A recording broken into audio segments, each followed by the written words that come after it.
the Bliss Business Podcast, the show about empathy, connection, and consciousness in business. Today's episode is brought to you by Zero Company, your paid search, social media, and programmatic ad experts. Hello, everybody. Welcome to the Bliss Business Podcast, where we explore how empathy, connection, and purpose transform business from the inside out.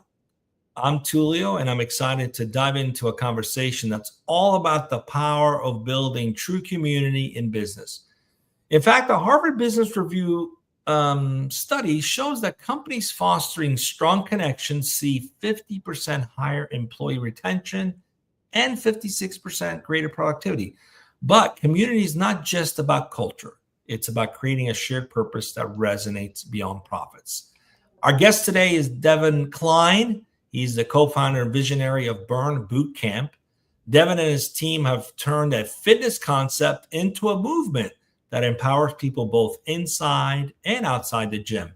His leadership philosophy is rooted in connection, belonging, and creating meaningful impact in every community they serve, and they serve many communities.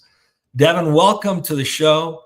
To get us started, what was the original inspiration behind Burn Boot Camp, and how did the community become such a core pillar of your brand? Well, Tullio, thanks for having me. I'm excited to be here with everybody. And, it's a real privilege to be able to talk about the business and what we've created and just spread, like you guys do, like spread the kind of counterintuitive way to build a company, which, it's the 80s notion of kind of power suit and power tie is long gone. And, owner, founder led companies like myself, we have a privilege because we get to be the voice box, especially, on amazing platforms like Bliss Business Podcast and other podcasts that we're able to go on, and it doesn't just happen overnight, or it doesn't happen without intention, I believe that every company is a direct reflection or a mirror reflection of the founder's attitude, their effort, their beliefs. And it's just, kind of a microcosm of that personality kind of manifest into a company. And so, I would say that my company is authentic to the personality, who I am. And I don't try to be anybody that I'm not. I don't try to put on and pretend like we actually try to build a company through positivity and optimism and empathy and community and connection. It's just who I am as a person. And that, really reflects out in all 400 open Burn Boot Camp locations. And we're in 44 states too. So it used to be like, Devan, how are you really going to scale this whole thing? Where my goal wasn't never to scale it. I think that's the answer. It was to show up when we started back in 2012 with $600 in a parking lot after I got released from minor league baseball. I showed up then just trying to make one person's life better.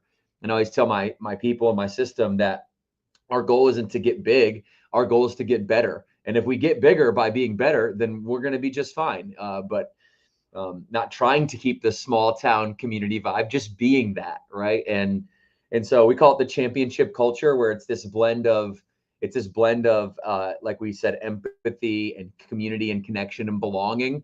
But that community, connection, and belonging has a definition, and it's rooted in excellence, right? That's what the championship culture is all about. It's rooted in excellence of personal and professional standard. Like if you come into our organization and you don't hold yourself to a high regard and a high standard, well, this place isn't going to be for you, right? And it's, sometimes we can confuse empathy and connection with everybody kind of gets whatever they want all the time.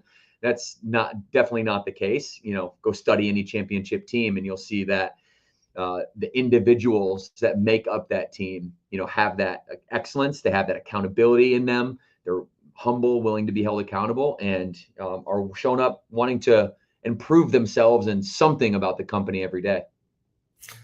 I love the definition you've given about that's truly the definition of an entrepreneur, putting out who they are and building a whole movement around it. It's beautiful. But I know that Burn Boot Camp is more than just a fitness brand. It like you mentioned, it's a community, and it's built on trust and transformation. But maybe we could dig into a little bit, like what were some of the key steps you took early on to build that sense of belonging? Yeah, so that's a great question. So when we started, like I mentioned, we started in a parking lot, and all we had was, we were in North Carolina. And so in the morning, we would be in a gymnastics studio when the kids were at school. And then when the kids came out of school and were using the gymnastics studio, we'd be kind of kicked outside into the parking lot. And if you can imagine, close your eyes and just visualize like the summer months in North Carolina where it's 98 degrees, and it's people showing up at 4:30 p.m. and the sun's beating down, and all you really have is each other. We didn't have a big fancy gym or any equipment, or any air conditioning for that. So we took all the watts that you might have away, and what we ended up with, each other's needs, right? Which is community, connection, belonging. People come to me and they think that they want to, get a six pack or have, get ready for the bikini body in the summer or something like that. And, we all know that those are superficial goals that don't really keep us motivated long term. I think what people really want, is belonging and connection and self-esteem. So we always say, we're not a fitness company that sells memberships. We're a confidence company that sells you on yourself.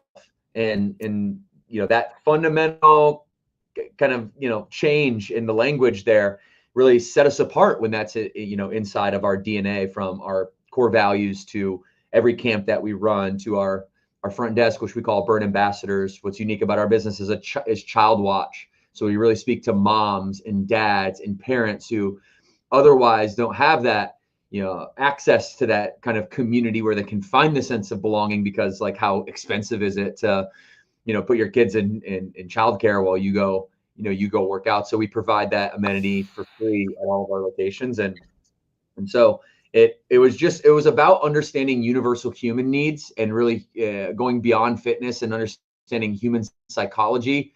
We've all heard of Abraham Maslow's hierarchy of needs, right? We have 6 human needs, and the top is self-actualization. So to fulfill your potential and to know thyself, but right below that is community, connection, and belonging. And so what has made Burn successful is we can see through the superficial motivation of wanting to be fit, and we can get right to the core of it, right? The inspiration, why you're doing this is so you can fulfill yourself for the people that you love in your life and belong to something that's bigger than you. Yeah, that's so beautiful. Because otherwise it's just a transaction. I think you just cracked the code as to why most people fail in their resolutions to go to the gym, because they're just going there for the transaction of getting fit instead of belonging to something that makes them feel something more than just the need to fulfill a transaction. And that brings me to asking, maybe what advice would you give to other leaders or entrepreneurs who do want to create that customer experience that feels more like a community versus a transaction? Yeah, that's a great question, because you do see a lot of organizations that they'll have like the bumper sticker core values, right? And they'll say something along the lines of, here's, we're people first, right? Well, is that really, when you look at the DNA of the company, is that kind of interwoven through everything? And if you're people first, then you understand the following. And I think here's the real, the cracking of the code, if you will, isn't necessarily what people think it is. It's like, hey, what's your vision and why are you here? That type of question of, understand the why. What I've found in my career is that it goes far beyond that, right? And inspiration and motivation as a human being comes back to one word: love, right? And it's we either do things for the gain of love, or we don't do things because it potentially could lose love. And if you think about everything you do, you can always trace it back down to the gain or loss of love. That's psychology and human motivation. So the question isn't why, the question is the who. Like, who are you doing this for, right? I always give an example at Burn University, which is a training program we put all of our franchisees and our key leaders through. And I show them this video, and it's a YouTube video of a grandmother. And this grandmother, her grandchild is literally stuck underneath the back end of a vehicle, like a 2-ton vehicle. I don't know exactly how many pounds it is, but it's not, it's 1,000 pounds plus. And this little old grandmother, because her grandson is trapped under this car, actually physically lifts the car up enough so that he can wiggle out of it. And it's like, that's like superhuman strength.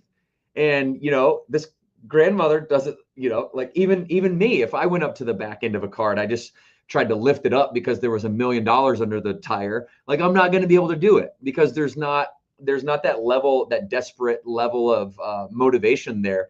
Like you can move mountains for who you love, but if you're just focused on what you're getting, that superhuman ability doesn't exist. And so it's a mind-blowing video. If anybody wants to watch it, you can like Google Granny lifted up car, and there's a couple of videos out there that'll show you. I also think when you're doing something completely selfless for others, you tap into a different energy source that helps you too. But that's a conversation for a whole nother day. So as you scale, I mean, this is amazing. Like you can feel the authenticity of who you are and everything you're bringing into your business. But as we scale, sometimes it's hard to maintain that authenticity. And you've scaled quite a bit. So what's the secret sauce there? How do you maintain that authenticity in the face of scaling and growing and not having that tightly knit community like you did when you were first starting out? Yeah, one of the hardest things that I ever had to do in my career is step away from the mic. So I'm a trainer by trade, and that's how I started my career after my professional baseball career, which ended just short of the big leagues with the San Francisco Giants. My goal was to make it, to at least have the opportunity to be world class at something.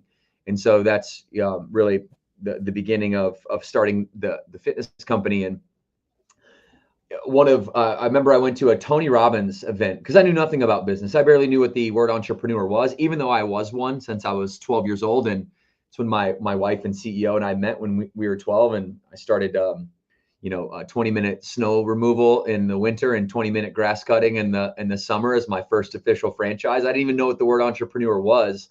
And so early on, I'm 24, 25, 26, and I'm going to everything I can get my hands on to learn business, all the books that I can possibly read. I went to a Tony Robbins event in the East Coast of Florida. And I remember the president of Soul Cycle at the time, which was a boutique company they were not so popular anymore, but they were there for a while. And a woman in the crowd asked the question. She said, well, where can I find out about franchising information for Soul Cycle? And the president of Soul Cycle, I won't say her name, but she kind of chuckled and ha, like, oh, funny question, because we're not a franchise, in like a snooty tone. Like, you can't scale what we have at Soul Cycle, which is a feeling. And so there's like this industry notion that you couldn't scale feeling, that you couldn't scale emotion. And kind of simultaneously, my wife, Morgan, and I, she was the COO at the time, and I was the CEO at the time. We looked at each other simultaneously and kind of, didn't say it, but could read each other's eyes. We were like, BS, like, okay, challenge accepted. And we're going to go do that. Nice. I think it's pretty safe to say that at, 400 locations open in 44 states, that we can't possibly be everywhere all the time, that we've been able to scale that emotion, that feeling, that connection of belonging. And it's because, like I said, we're focused on one member at a time, showing up and changing somebody's life, like you mentioned earlier, from the inside out, one household at a time, and never overlooking how discouraged some people can feel in the four walls of their house, and never overlooking that experience. Even on a Friday evening, which is our, least heavy traffic time because people are out doing their Friday thing. On a Friday evening, when it's somebody's first camp, and you might not have like your superstars in at that moment, but those, that brand ambassador, that trainer that might only have 5 or 6 camps a week, those are the times that we really need to shine, and we really need to be great, because that person that's walking in has so much going on in their life that we know that they have going on. They don't even have to tell us, right? We understand how hard life is. And I mean, life is what is a lot of philosophers will say something along the lines of, life is mostly suffering, and how you deal with it depends on how happy you are. And so we understand that life, just especially as I get older, just keeps coming and coming and coming, and it doesn't stop. The death in the family, the getting, I got fired from baseball. That was a tragic moment in my life. You get fired from a job, letting go, your child breaking their arm, whatever it might be. Life keeps coming at you. And we always need to remember that no matter what, it doesn't matter how big we get. What matters is how much we can impact that one person Friday evening, 45 minutes, where they come in and they say, you know what? Wow. This person, this burn ambassador who I had no idea who they were, they knew my name before I even knew their name. They gave me a high five. They might even gave me a hug if they read that I was a hugger. They put me on this floor, this thing that I was super nervous at. I have this preconceived notion that gyms are just shame people that are overweight or out of shape, or what we would call deconditioned. And that didn't happen. I actually felt so welcome. They asked me, why am I here? And they asked me, who am I doing this for? And they actually cared about me on a Friday night. I don't even know these people. Like, wow, that place really left an impression on me. And if we can just continue to do that over and over and over and leave an impression on that one person that walks in on a Friday night, then we don't have to worry about how big we're going to get, because or marketing or messaging, because our members, the people whose lives we're impacting, they're going to do that for us because they're just so happy and overwhelmed with the way they were treated. They have to shout it from a mountaintop. And last thing I'll say about that is back to those standards of excellence. We're in America. It's a competitive marketplace. If you're just good, you're going to get poor results. If you're great, you might get some good results. You have to have excellent standards. You have to go above and beyond to make people impressed with you and leave an impression on them if you want them to be your raving fan or your marketing and referral army. So much to unpack there. I used to buy into that ideology of life is suffering, it's how you deal with it, until I learned something called gratitude. And then I realized suffering is optional. Even when you go through difficulty with the right mindset, you can still feel joy. So suffering can be optional. It could be. I think gratitude. There are some real sufferings out there, no questions about it. Yeah, gratitude is like an antidote to the suffering. Yes, you want to have happiness. There also has to be the anti-happy, right? Or else like kind of the sunshine and no sunshine without the rain deal. So I respect kind of like the whole spectrum of consciousness, and I think what you're saying and what I would agree with you on is like staying in suffering or staying in dwelling and sitting there is a choice when you have this thing called gratitude that can be an antidote to pull you right out of it. But it's also the expectation. I strive for fulfillment, not happiness, because happiness is a fleeting thing, right? Just the same way suffering can be. But it's a mindset, but it takes time and through some challenges to get to that mindset. So I'm curious because I love the fact that you and your wife are a team at this. And so I'd be curious, and I'm going to go a little off script on the typical question. I'd be curious to see, were there any stories from the community that truly represent the impact Burn Bootcamp is having on people? And perhaps maybe even more personally, the impact it's had on you and your marriage, working together as a team on this initiative, challenging the status quo, going above and beyond to prove, some of these things to be not true. Just curious to anything you could share with us, both either personal or an impact on someone, within the ecosystem of Burn Bootcamp. Love to hear. Tullio, for sure. I can do both of those things simultaneously. I think, in this mentioned status quo, you've heard this many times, like you can't be successful and healthy and have a good marriage. Like you can't do it all. So, and you get this notion, and especially the circles that I run in, most of my friends that, or have big companies and multimillionaires or billionaires or whatever they are, their health suffers a lot of times.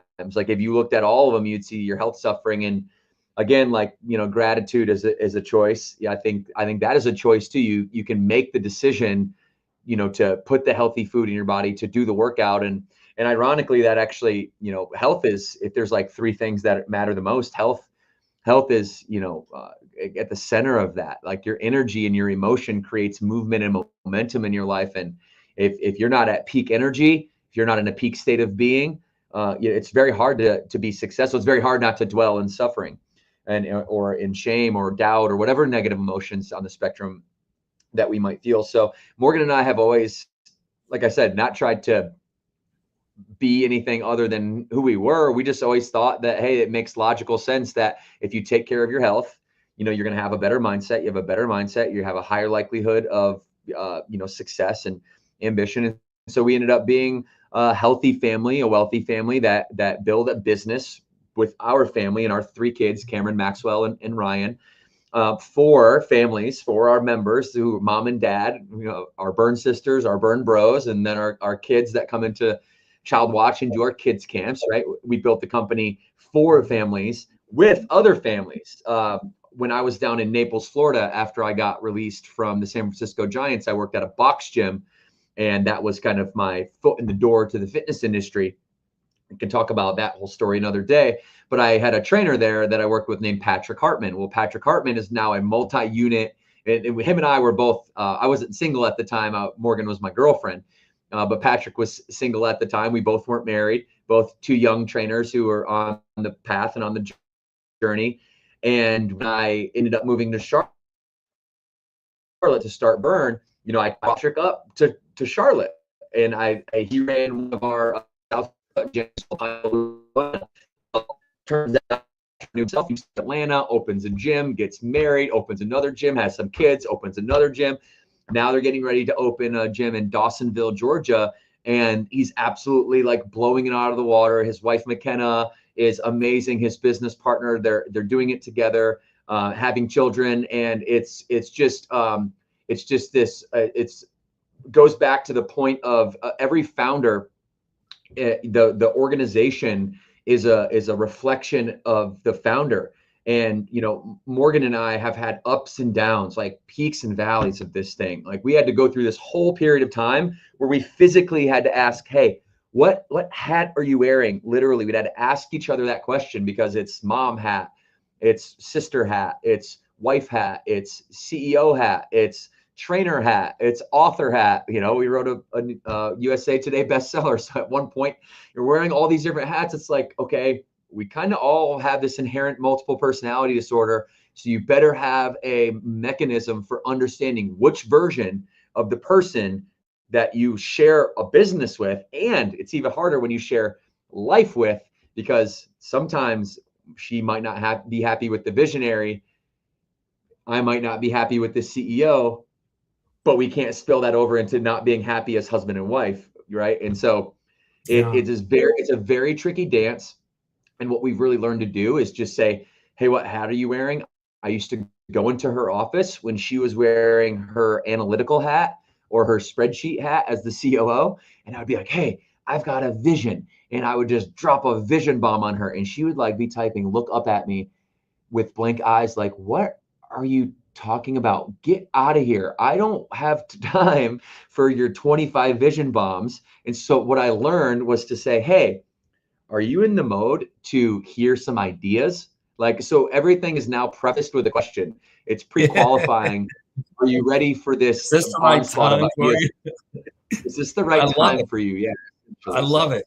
I mean, what you're describing, I've often talked about this because people have a view of what success is, but it's single dimensional, right? It's like you do well in business and you think you're successful, but you're describing being multidimensional. It's, having it all, doing it all, and doing it in a way that's balanced. And it's a beautiful thing.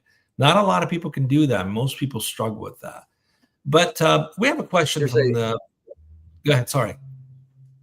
I was just going to add, when we talk about this, going beyond fitness and creating a community whose highest need is self-actualization. We actually teach that, right? What you're talking about.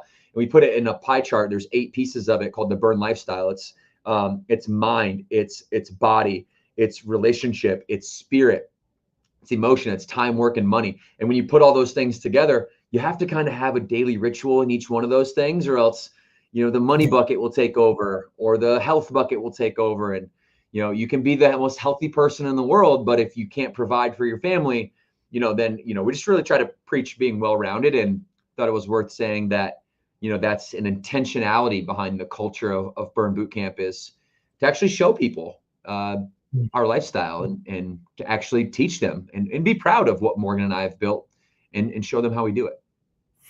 Sounds very similar to what a lot of the late Justin Sterling used to do with the Sterling Institute, the men's and women's weekends. But we could talk about that another time. We have an audience question. Devan, where do you find this great people to be part of your team? And I would like to add where and how you find these great people to be part of your team. Yeah, this is a great question because, I joined YPO and Young Presidents Organization. I was one of the youngest to be in it at 26 years old. Wow. And what they said to me was, hey, you are an entrepreneur. And what you need to do is surround yourself with professionals that know what they're doing. And you need to go out and hire these franchise executives. And, that never felt right to me. I've always been a person that moves off intuition and gut feeling more so than data. I respect data and I will use it to be a part of my decision-making process. But other people's opinion and data and outside sources that don't come from like my gut internally, I've learned to trust myself. And especially when all others are doubting you, to trust yourself. And that's turned out to be very good. And from the very beginning, I said, you know what? I don't know about that. What we're going to do is we are going to go find people who absolutely love this brand, that they have this championship culture mindset, this standard of excellence, the ability to be held accountable, which is an ability, and the hunger to constantly improve themselves every day, who have a great attitude, great effort, great belief systems, who are just inherently good people. I can teach them how to be business people. I can teach them how to, be a trainer. I can teach them how to execute our sales process. And so we are very much an organization that pulls people from the organization and grooms them to be a part of Burn Bootcamp. I mean, you see this all over our organization, from our executive leadership team to our COO and CEO to our head trainer at our flagship gym, which is the gym that I work out at every single day. Her name's Ashley Beasley. She was a member, and now she trains over 2,500 trainers every year. And 10 years ago, she was a nurse practitioner and had no training background at all. And so I take people who have the natural enthusiasm and who have those kind of intangible traits that you can't teach. I can teach you the blocking and tackling of business all day long. So we really triple down on that. And then what happens is that we've created this natural pathway to go from member to maybe Burn Ambassador if you're not a trainer type, or maybe to a trainer, or maybe to Child Watch, our 3 key areas of the gym. And then from there to maybe, be a training manager, or an area manager, a regional manager, an operations manager. Maybe from there, go to a single unit franchise partner, right? And maybe from there, you're really good at a single unit franchise partner. We're going to award you more locations. Now you're a multi-unit franchise partner. Scott Tobin is our largest franchise owner. He has 13 gyms. He started off, I built a gym in North Raleigh in North Carolina. I built it with my bare hands, Morgan and I, and a partner. And we sold it. So we hired Scott to be the trainer. And then I sold it to Scott to be the franchise partner because he earned it. And I said, Scott, you got it. You're good. That's one thing I'm good at, is identifying that talent in people and saying, hey, I believe I can see in you what you don't see in yourself. You're going to own 20 of these things one day. And he told me, I might own a couple, but 20, you're crazy. And then here we are on our way to 20 pretty quickly here. 20. He's on his way. I just want to let all the Zero Company teammates know we're going to block Devan's email from being able to poach any of you guys, because he described all of you guys in this comment. We got one more question from a LinkedIn user. If you could go back and give your younger self one piece of advice, what would it be? That's a great question. Yeah, if I could go back and give my younger self a piece of advice, what would it be? It would be, your ambition is not your identity. I think I got so caught up for so long in the need. Okay, can you say that again? Say that again. That was really please say that again. Your what? That your ambition is not your identity. Beautiful. Yeah.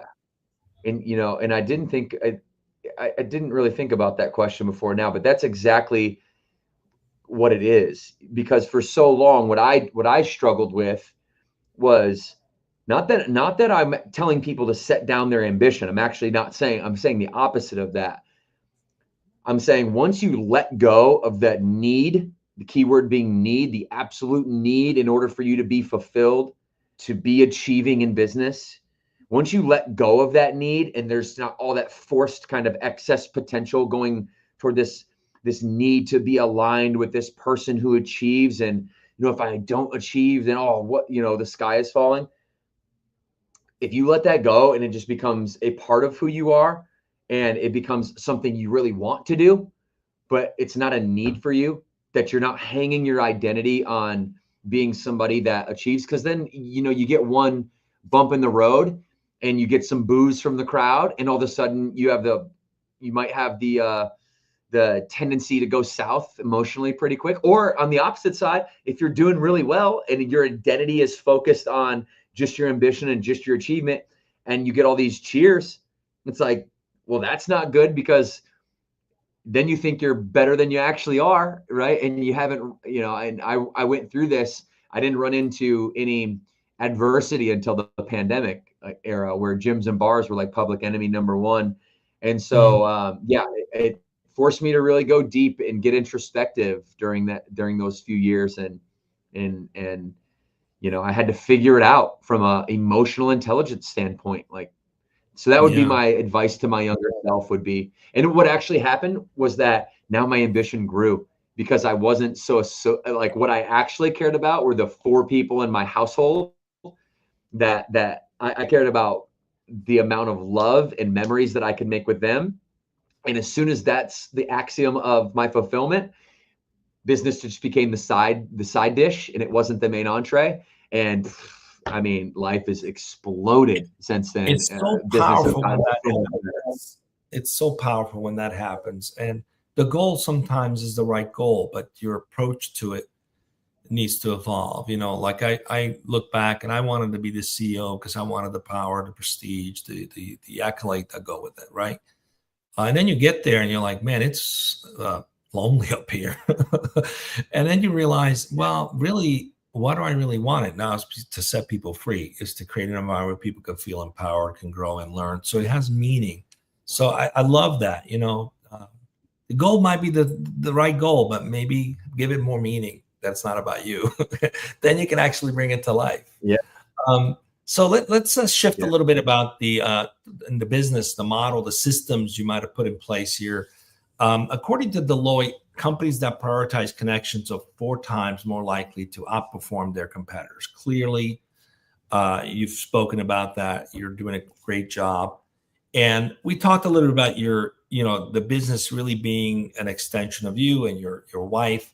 But from a systems perspective, are there any processes, anything in particular that you sort of like, these are the things we do in day out that we built into Burn Boot Camp that ensures that connection stays at the heart of the growth? Are there any systems you've adopted?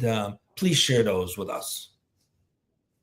Oh yeah, this is the number one mistake that people make that lead with love, is they think love is going to be their business model. And I always give them the analogy of walking a tightrope, and you have one wind coming from the left, that's profit, and another wind that's coming from the right, that's culture.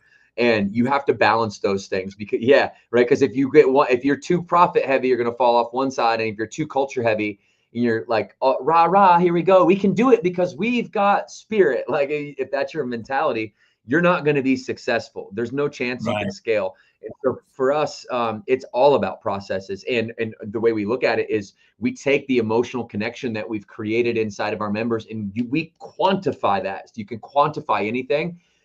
Similar to Ritz-Carlton, though, if you've ever been to a Ritz-Carlton, you know that when you walk in there, they know what your favorite wine is, what kind of food you like, how to fluff your pillow, what temperature you like. It's like, how do you guys know this stuff, and how do you tailor it to me so that it fits this personalized experience?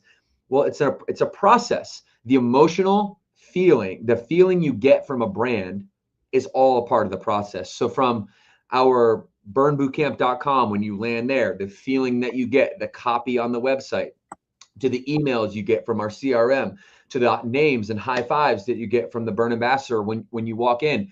We say from door to door. So when you pull up to one of our gyms, you're going to hear the music from the parking lot, because a lot of our members are coming in early in the morning and they're tired, and we want them to feel that energy right away. We call this the blue carpet experience.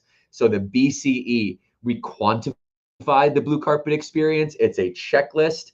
We have all of our processes, all of our procedures in the box that is Burn Bootcamp, quantified down to the most finite detail.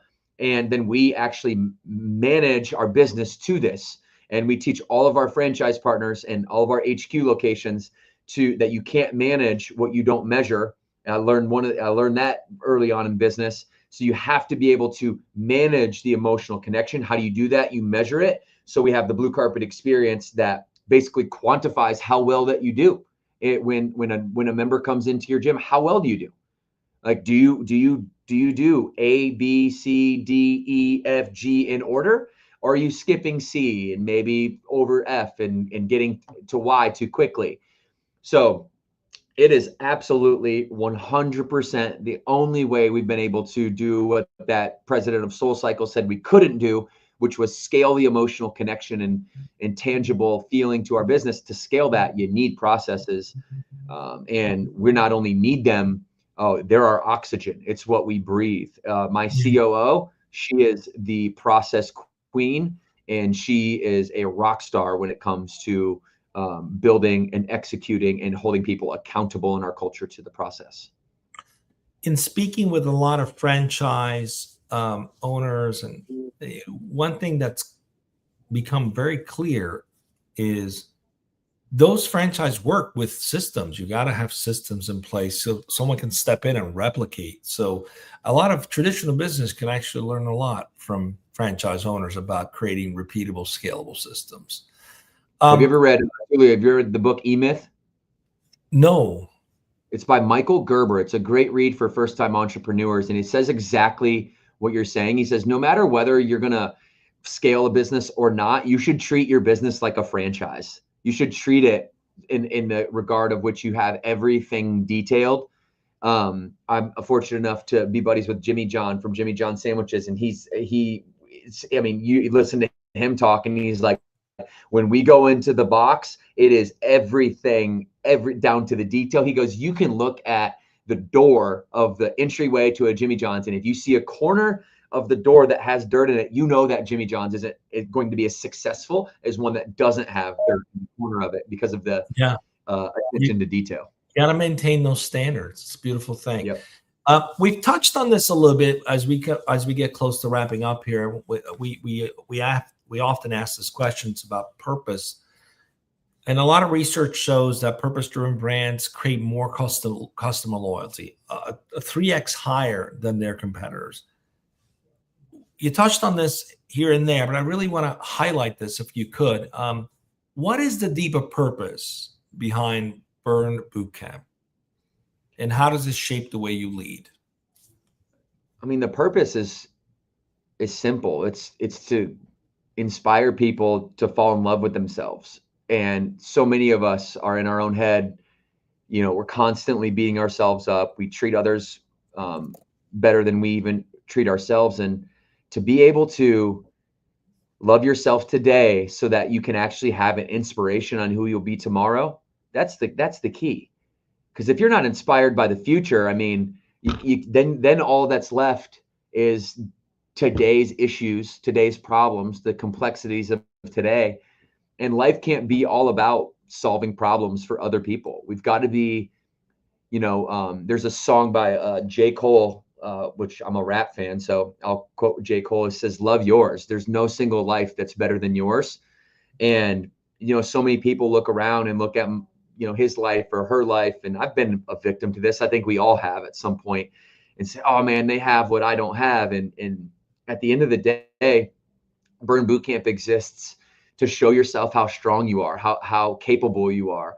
And fitness is just like a metaphor for us. It's really not even what we do. We're a confidence company. We're teaching you how to be confident and have a high self-esteem.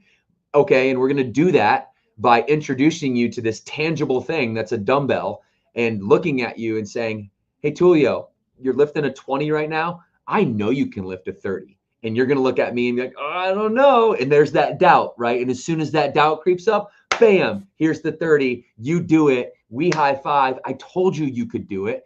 And now you're reinforcing yourself. And when you continue to reinforce yourself over and over and over and over, it's like, I mean, it's like a seed that grows into an oak tree, right? It's like you keep watering that confidence over and over and over. We have a Keep Moving Club, which is how our members keep track of how many camps they do in a year. And it's not that we care about the number. It's that we know if you get to 50, 100, 250 camps, man, you're going to go from this little tiny seed of confidence into, you know, an oak tree of confidence. And, you know, it's pretty hard to chop down an oak tree once it's grown. Yeah. I love it. I love it. I mean, you described design thinking principles to the T there. One final question before we wrap up. I have a feeling I know what the answer is, but we ask this question to every guest. What role does love play in business? Do you think it belongs in business? I think it does belong in business. And here's what I'll say. I've heard people on like the internet, they'll say, don't treat your business like a family. A business is not a family. And there's some truth in that. But at the end of the day, I think the better way to say it is don't treat your business like a dysfunctional family. Because in a dysfunctional family, what brothers and sisters and moms and dads will do to each other is they won't tell each other the truth because they fear that they'll lose love from that individual. When in a functional family, I love you so much that I have to tell you the truth that you're gonna, that like, yeah, that dress might not look the best that it could, or, you know, hey, that business idea isn't the best business idea. And here's why I think that, because I don't want you to go out there and fail and feel that pain from failure. So I am willing to be the bad guy and tell you the truth, at least from my perspective. And then your obligation on the other side of that is to not take that personal and realize that it's coming from a loving place. And so I do treat our business like we're family, and we don't sweep problems under the rug. In fact, that's what kills most franchise companies. Is it's this franchisor versus franchisee, Lord versus peasants mentality, throwing stones at the castle wall because the franchisor hides information. They're not transparent. They're not honest. They don't come forth and really put the issues on the table. So Morgan, as I mentioned, is our CEO, and her number one role when I'm sitting back and I'm looking at like, how did you do last year as the visionary and her counterpart? How did you do last year? It's two things. Did you put all the issues on the table? We call it the issues list. We have a quarterly meeting every quarter. We call it the family meeting. We lead with the 15 issues. We spell them right out, almost like B Rabbit from 8 Mile when he says all the things that the other battle rappers say about him. I don't know if you guys follow my metaphor. I told you I'm a rap fan, but he says all the things that the other side could say about him before they can say it, so that he just lays it all on the table. Now, what are you going to say? Right? Because I've given you all of these issues. Now you know that I know that what the issues are, and I can frame those issues in a way that empathizes with you and how it cascades to your team and how it becomes a problem for you. Yeah. Now you know that I'm on your same page and I'm on your team, and I'm really fighting for you as the CEO, the COO, and the visionary in our C-suite, as opposed to just getting up there. And how many times have you seen this, pointing to the charts and saying, look how good we're doing. Yeah, look, cherry picking all these numbers when, like, yeah, we know we're doing good. Okay. We're doing some great things, but the reason we're doing great things is because we identify issues. We're not afraid to say that we were wrong. We'll be humble. We'll go out, we'll attack those issues. We'll solve those issues, and we'll focus on getting better every day, not bigger. Love it. Devan, it's been great to have you with us today. How can people find out more about you, and how do you like them to reach you? Burnbootcamp.com is the best place you can go if you want to find out more about the company. Instagram, Devan Kline on Instagram. If you want to connect with me personally, I'd be happy to hear about your business, give you some advice. I'm pretty active on Instagram. Great to have you again. If you've enjoyed the show and you think someone could benefit from it, share it, repost it, like it, comment, follow us. Thanks for joining us on the Bliss Business Podcast. We'll see you again next time.